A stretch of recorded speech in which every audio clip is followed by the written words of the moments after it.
Hello there, and I'm going to be showing you guys my example classroom in Google Classroom. So I've already created the example classroom. The tutorial class is what I use for my Google Classroom 101 video.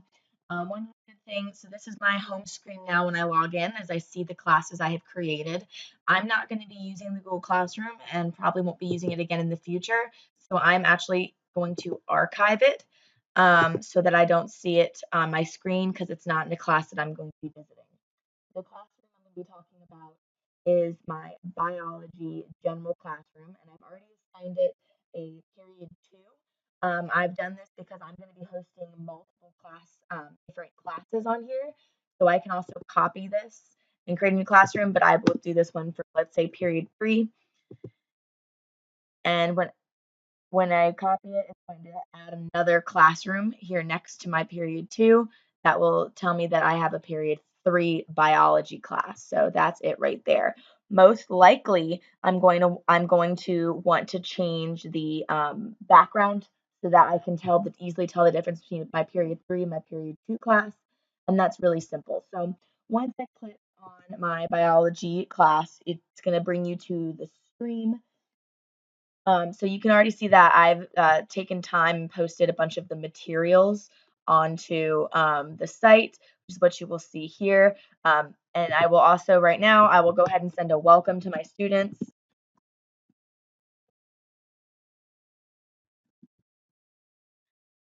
so that they know that they are welcomed in the classroom. At the moment, I'll post it, but let's say, because I do not currently have a biology class ready. Um, and but I will want to say, um, let's say, if you have any questions regarding, oh, need to spell correct there. If you have any questions regarding the course site, please post them under this thread. And I might want to schedule that post for whenever I'm going to start teaching. So I'm actually going to say I'm going to schedule it for, I'm going to be starting to teach in December. Um, so I will schedule it for, let's say, December 17th at 8 a.m. So I will schedule that. Excuse me. All right, so now that I have my feed up and going, you will also notice that off to the left, it will tell you when you have upcoming work. Currently, it says that I do not have any upcoming work, and that's because I have not set due dates for any of the assignments I have posted. So that's why this is not currently filled out. I would put in those due dates once I'd know when they'd actually would be due. And currently, I do not have a class, so I don't know when they would actually be due. My people section is also empty, but this is the code I would be giving them so that way they could enter the class. I could also click on the add invite student button and I could type their email address and be able to invite them. All right, so getting to the important section, and that is this classwork section. So this is really the important section for the class and what is the most valuable section for the students because it consolidates all of their course materials and assignments into an easy access location. So when I click create, I'm going to have the option to do create an assignment, a question, or material, or I can reuse something that I've created for another class. This is helpful for teachers who have already set up other Google Classrooms and want to use the same assignments that they have in years past. But the most helpful organizational tool is the topic tool because this helps you put headers on different sections so it's easy to find. Um, I've done mine topics by the different units the students will be doing. This seems to be the easiest for high school classrooms. College teachers tend to do it by the week because that's how they track their material. If you do not assign a if I do not assign one of these topics to a resource, it's put up at the top. So what I have not assigned is these resources that I think students would be referencing rather frequently, and I want them up at the top. So the syllabus is an important resource. If I click here on the syllabus, you'll see that I have a link done. And if I click on that link, it will pull up have a problem with this document. And so that needs to be corrected when I go back into my course materials. But when this is fixed, they'll be able to click on here and see the syllabus.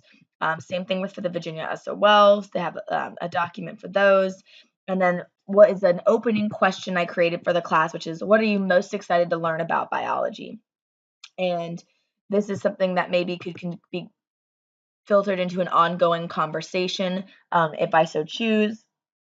Then I come down to the units. So for this unit 1, it's going to be going over lab safety, scientific method, and graphing.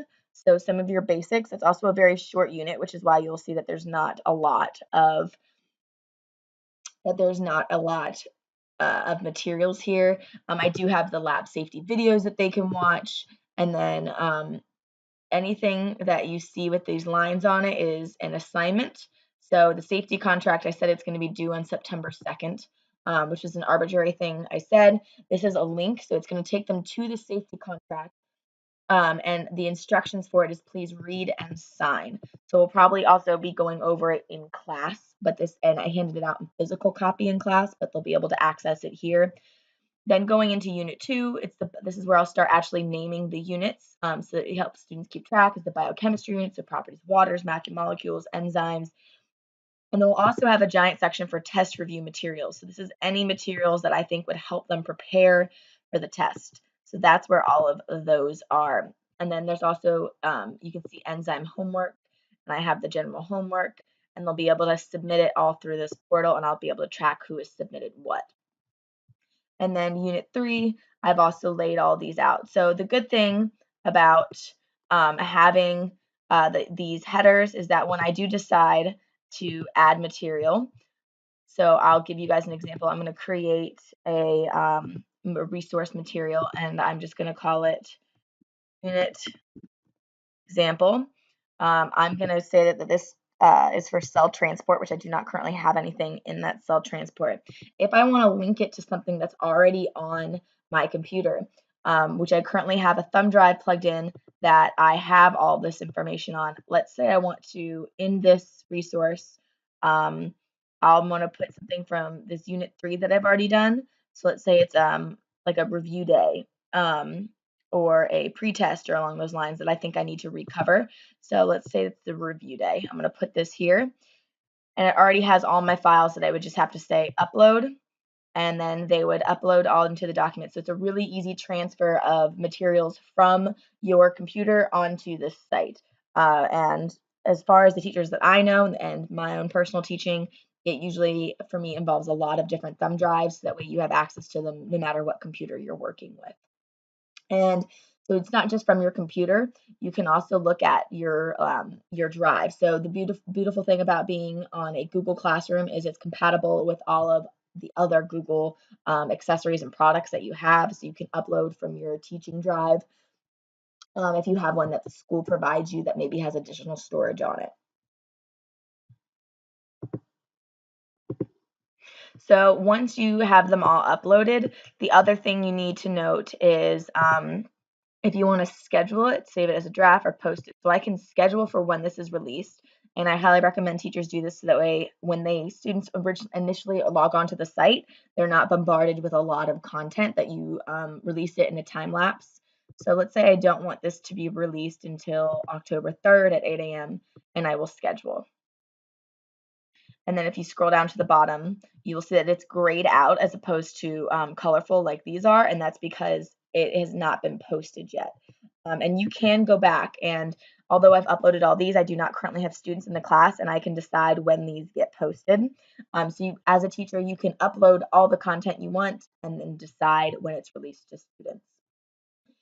The other good thing is that when you assign a due date to these, they will then be presented in a Google Calendar, and they can see it in a day-like thing. So if you see right here, it also will sync with my Google Calendar. So currently my Google Calendar for my personal, it says that I have to do a graduation application today.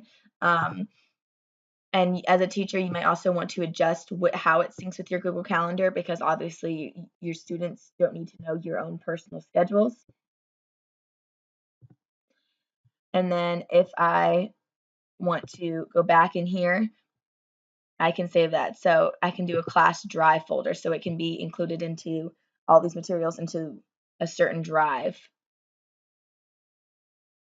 which is currently loading. So it'll have all the files from this particular class on this particular area. So, which makes it also easy access. So multiple modes of getting the information that is helpful to students. And right now, this is almost like a template that I can use for my future classes, because I currently have a lot of the prior stuff that I have utilized on here. So if I want to, I can copy as many of these. So if I go back to my classes, I can copy any one of these and change the information or upload different materials, but that it can continue to roll over year to year, so um, I don't have to keep adding the materials that I've already used in the past. You just need to make sure that you keep your Gmail account active. That's the only requirement to have one of these. So I want to distinguish between these, so I'm actually going to edit this, and I'm not going to call it a copy of biology. I'm going to still call it biology general, because it's not a pre-AP or AP class. It's still period 3. So I'm going to save, so that way it is the appropriate name. But I will click on it, and I'm going to change the theme. To go to stream, select theme. I'm going to do something different that still is relatable to biology. I think I like the lab equipment, so I'm going to select that class theme. Now, when I go back to my home or my classes, I can see a physical difference between the two. So it's easiest to tell them apart. And when I copied it, you will also see that the classwork section also copied, and they're all currently a draft because I haven't officially posted them at all. So when I copied it, it copied everything. So you really want to have one class that is your master class, that is everything uploaded, and maybe isn't even something that is active for the students, maybe just for you, which is what this will serve as for me, that I will decide on that you will copy for future classes, and then you can go into those individual classes that you're working with and decide which information gets disseminated. So that is my biology classroom example. I will probably keep this so that when I start my own classes, I don't have to do all the file uploads again, and I think it's a really useful tool to have, at least even as a well, just for you as the teacher, of how to save the documents, especially when you're running out of space on your own personal computer or thumb drive. That is my biology classroom.